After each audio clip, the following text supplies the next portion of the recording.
Bonjour à tous et bienvenue sur le Monde Pharmaceutique TV. Au sommaire cette semaine, le collectif pharmacien veut rénover la profession via 10 propositions. La rétrocession entre pharmaciens défendue par l'UNPF, l'intérêt des compléments alimentaires pour l'assurance maladie, autotest VIH bilan un an après, et enfin l'inauguration de l'hôpital de Mondouedou à l'hôpital Robert Debré grâce à l'association des pharmaciens de Pharmavie. Amener une révolution dans les officines, voilà l'objectif d'un récent collectif de pharmaciens. Une cinquantaine d'internautes actifs sur les réseaux sociaux, et en particulier Twitter, ont lancé 10 propositions pour moderniser le métier du pharmacien d'officine. Parmi ses membres, Caroline, titulaire à Suresnes. L'idée révolutionnaire dans notre tribune, c'est la rémunération à l'acte. Nous nous en sommes éloignés depuis longtemps. Malheureusement, nous sommes aujourd'hui tributaires des choix des gouvernements par rapport au prix et aux marges sur les boîtes. Or, ce n'est pas notre métier, nous ne sommes pas le vendeur du mois ou des vendeurs de boîtes. Nous voulons absolument revaloriser notre métier, que tout ce que nous faisons au quotidien au comptoir soit valorisé et soit récompensé et rémunéré. Autre proposition du collectif, le refus de délivrance. Un pharmacien devrait pouvoir refuser la délivrance si la prescription n'est pas conforme aux requis légaux. Un exemple que j'ai eu récemment était une prescription de 2 médicaments contre-indiqués, c'est-à-dire les citalopram et l'hydroxyzine. C'est une contre-indication récente donnée par l'ANSM. Nous sommes obligés de suivre les recommandations et nous voulons le faire pour le bien des patients. Sauf qu'en refusant cette délivrance, non seulement, personnellement, quand j'ai eu ce cas-là, je suis rentrée en conflit avec le prescripteur. J'ai dû prendre mon patient en otage, ce qui a été quand même dommage, parce que le but, c'est quand même que la personne soit soignée, et ce n'était pas d'augmenter ses angoisses. Et par ailleurs, j'y ai tout perdu, puisque j'ai perdu la vente d'une boîte sur 12 mois, puisque c'était un traitement régulier. Et potentiellement, j'ai perdu des patients que le prescripteur a envoyés dans une autre pharmacie. Ce collectif, lancé avec la pétition sur la clause de conscience initiée par l'Ordre des pharmaciens durant l'été 2016, va interpeller les parlementaires afin d'introduire une modification sur la rémunération des pharmaciens dans le prochain vote du budget de la santé. La rétrocession entre pharmaciens est-elle menacée? L'Union nationale des pharmaciens de France s'inquiète. Le syndicat s'insurge contre la proposition d'un groupement de pharmacies qui souhaite interdire cette pratique afin de l'organiser pour toutes les officines. Le contexte de rupture est de plus en plus tendu et nous oblige à trouver des solutions et que très souvent, ni les laboratoires ni les grossistes n'ont les produits en stock. Il faut donc obligatoirement qu'on se dépanne entre nous si on veut pouvoir continuer à délivrer les traitements à nos patients. Et deuxièmement, aujourd'hui, toutes les pharmacies ne sont pas groupées, tous n'ont pas un accès facile à des achats aux meilleures conditions. C'est parfois aussi l'occasion d'optimiser ce que l'on peut proposer aux patients en termes de services et de prix. D'autres groupements, comme par exemple Fédergie, qui veulent défendre les groupements, défendent la fin des rétrocessions au profit des SRA et des CAP. Les SRA, structures de regroupement à l'achat, et les CAP, centrales d'achat pharmaceutique, ont leur place et doivent pouvoir fonctionner. Ça ne doit pas se faire au détriment de la rétrocession. Il est tout à fait possible d'associer les deux.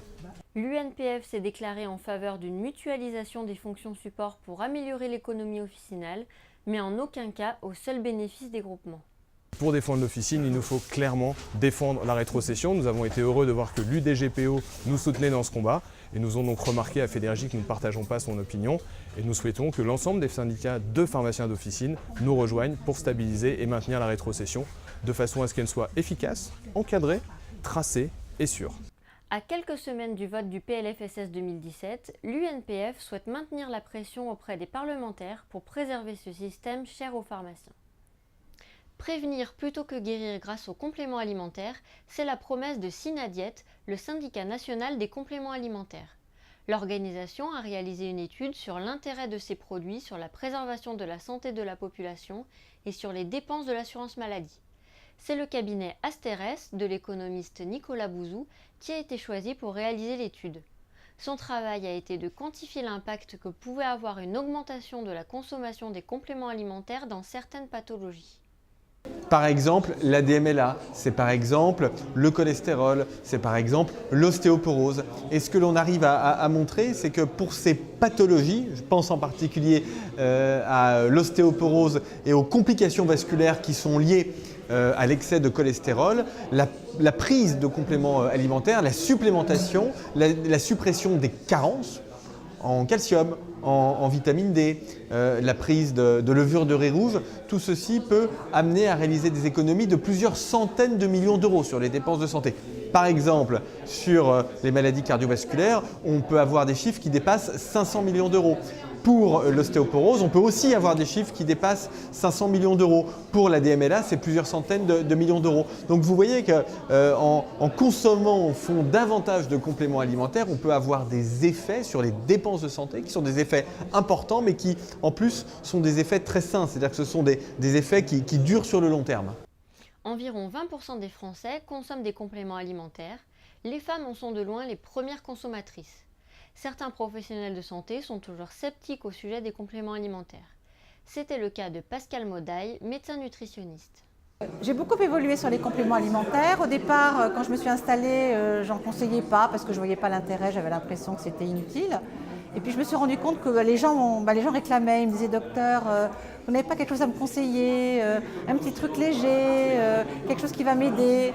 Et donc finalement, petit à petit, j'ai commencé à en conseiller, surtout pour éviter que les gens aient acheté n'importe quoi sur Internet. Je préférais leur conseiller quelque chose plutôt que d'avoir des risques avec des produits dont on ne connaît pas l'origine. Les compléments alimentaires, il y en a beaucoup. Il faut faire attention à ce qu'on prend, il ne faut pas faire trop d'associations, il ne faut pas trop en abuser. Je pense qu'il est très important que le médecin, le pharmacien, enfin donc tous les gens qui connaissent et le patient et les compléments alimentaires puissent les conseiller. C'est pour ça que je recommande toujours à mes patients d'aller plutôt en pharmacie pour acheter du complément alimentaire que d'aller acheter n'importe quoi sur Internet. Le syndicat Synadiète va réaliser une nouvelle étude médico-économique en 2017. Il travaille également à revoir l'appellation des compléments alimentaires qui pourraient devenir des produits de santé naturels. En bref maintenant, autotest VIH 1 an après, quel est le bilan ? La société A à Z révèle les résultats d'une enquête menée par Illico Pharma depuis le lancement en septembre 2015 sur ses ventes. Pour 40% des utilisateurs, il s'agissait d'un premier dépistage du VIH. Parmi eux, 55% déclarent qu'ils ne seraient pas allés dans un centre de dépistage si l'autotest n'avait pas été disponible en pharmacie. Lors de l'achat sur Internet, 25% d'entre eux achètent 2 autotests ou plus pour se retester eux-mêmes ou pour leur partenaire. Pour terminer, l'inauguration du 2e hôpital de Mondouedou a eu lieu mercredi dernier à l'hôpital universitaire Robert Debré à Paris en présence de Marie-Christine Adam, actrice française. L'hôpital de Mondouedou est un projet associatif permettant un accueil personnalisé des enfants de 2 à 11 ans dans le service pédiatrique d'un hôpital. L'association des pharmaciens Pharmavie veut permettre au personnel médical d'enseigner aux jeunes patients les gestes qui leur seront prodigués pendant l'opération pour que le séjour à l'hôpital ne se transforme pas en un événement traumatisant. Médecins et infirmiers pourront mimer sur un doudou les gestes qui seront réalisés tout au long de leur parcours à l'hôpital. Radio, piqûres, pansements ou encore gestes opératoires. C'est la fin de ce journal, merci de nous avoir suivis. À très bientôt sur Le Monde Pharmaceutique TV.